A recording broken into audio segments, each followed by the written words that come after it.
Thank you so much. This is obviously a great honor, but it's also very exciting for me. I'm really looking forward to working with Demo. So thanks so much to Miles, to Tammy, to Amelia, to everyone who had any role in bringing me into the fold. I really appreciate it so much. The reason it's exciting is because Demos is committed to those issues and holds those values that are so close to my heart. You know, I grew up in, it was funny, when I was at the Daily News, they used to always like to stereotype me as the streetwise reporter, and whenever that was helpful, I would let that be the case. But the fact of the matter is I grew up in Montclair, New Jersey, in the suburbs.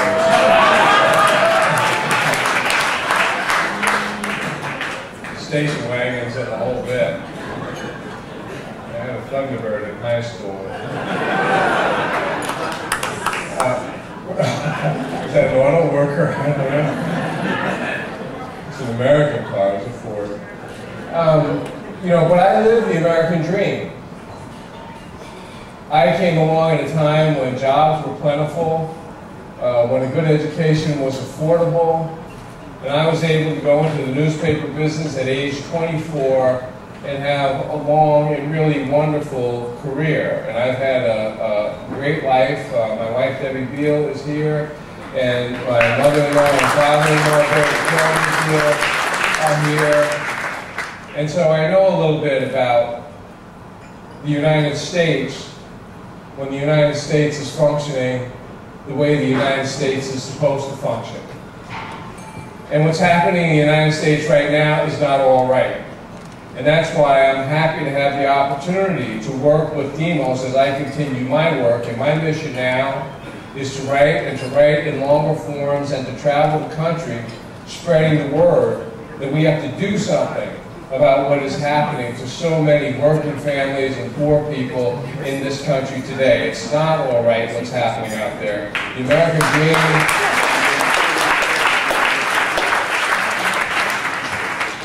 The American dream that was so good to me and to my family is on life support, and we have to do what we can to resuscitate that dream.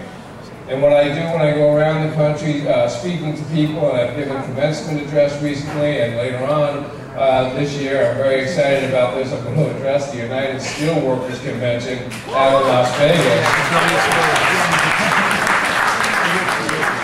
Leave it to the steelworkers to have their convention in Las Vegas in August, but, you know,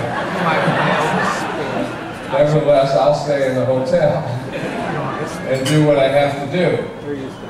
But I just want to make the point that it is not okay to cut Medicare, to cut Medicaid, to pull back on school services, to close libraries, to do all these things that we're doing.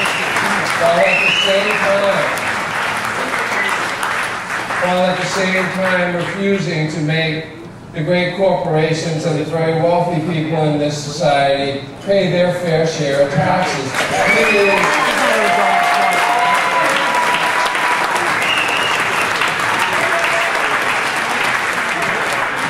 We need sacrifice in this country because these are hard times, but we need shared sacrifice in this country.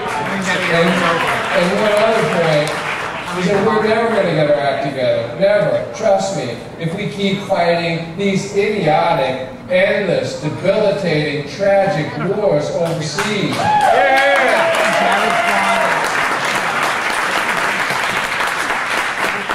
This has to stop.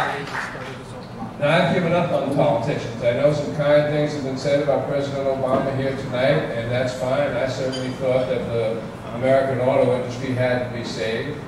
And I believe that we had to bail out the great financial houses to keep us from plunging into another Great Depression. But I don't think that either party, the Democrats or the Republicans, have done right by working people in this country.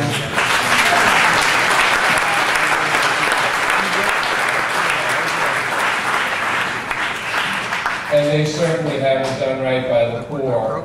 It's like it's a looks like it's a mortal sin for a politician to even mention the poor anymore, and I think that that's a disgrace. So I've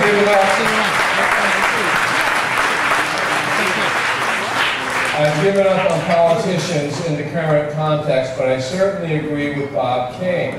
What's the alternative? The alternative is for great organizations like Demos, for great people like those of you who are assembled here tonight, and there are so many others, millions across this country, if we can harness that energy, if we can have the marches and the rallies, and if we can organize people, and in the spirit of the civil rights movement and the labor movement and the women's movement and the environmental movement and the gay rights movement, bring pressure to bear on the politicians in this country.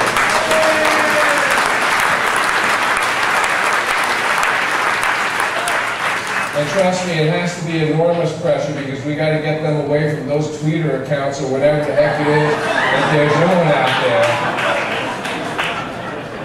and pay attention to the serious issues of our time. So thank you so much for this award tonight.